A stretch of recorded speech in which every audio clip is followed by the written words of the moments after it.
And to discuss this further, I'm joined by Hugo Slim.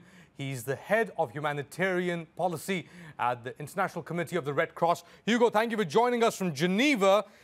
The ICRC is one of those organizations that has been providing not only humanitarian assistance, but also information, knowledge at various levels.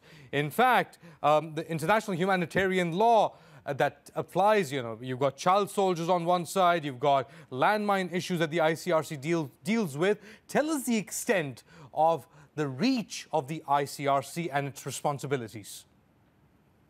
Well, Ali, thank you. And you're right. The ICRC is one of the unique players in the humanitarian world. We go back 150 years, and we are the part of the Red Cross and Red Crescent movement that works particularly on armed conflict. We work with states, all states, who have signed the Geneva Conventions, which are the rules of war.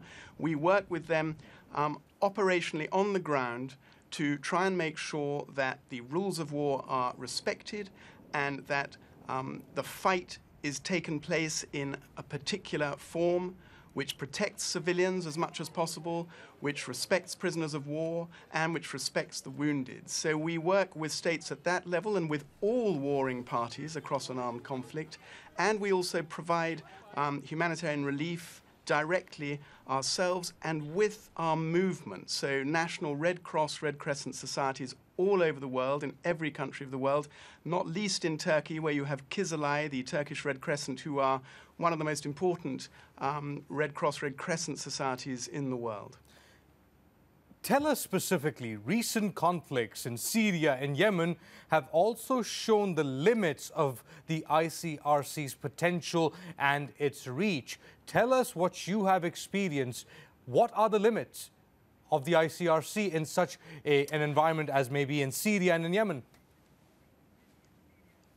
Well, the tragedy of these conflicts is that they are protracted. They are long-term conflicts that go on for many years. They have many warring parties involved, so there is usually a crisscross pattern of conflict across these countries.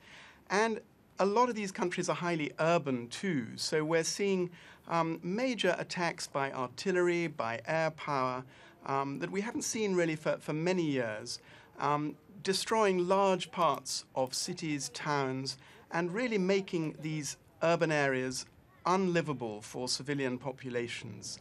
So the conditions are extremely bad. We look at Yemen today. You mentioned earlier in your link that we have the technology to cure and prevent a disease like cholera.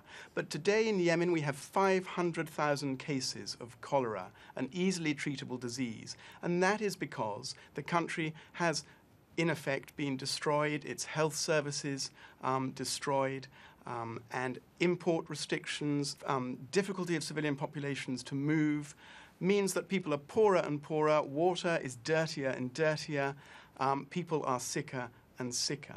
So there are these deep problems, but there are political problems too, because we, as the ICRC, can only move, and we will only move, when we negotiate access with all parties to conflicts. So we rely on states, armed groups, to respect the rules of war and to respect our presence on the ground in those conflicts. You mentioned the Turkish Red Crescent, Kızılay. What has Turkey and Kızılay done right, which other countries might benefit from or have learn lessons from? Well, I mean, I have to be frank. I think all of us in the humanitarian world know and recognize that the Turkish government and the Turkish Red Crescent, Kızılay, did not hesitate to respond with open arms to the humanitarian crisis in its neighboring country in Syria.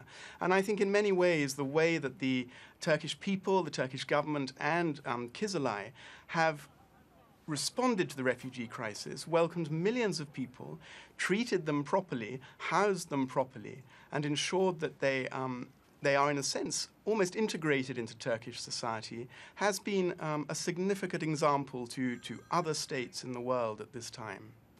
Hugo Slim, thank you for joining us from Geneva. Thank you.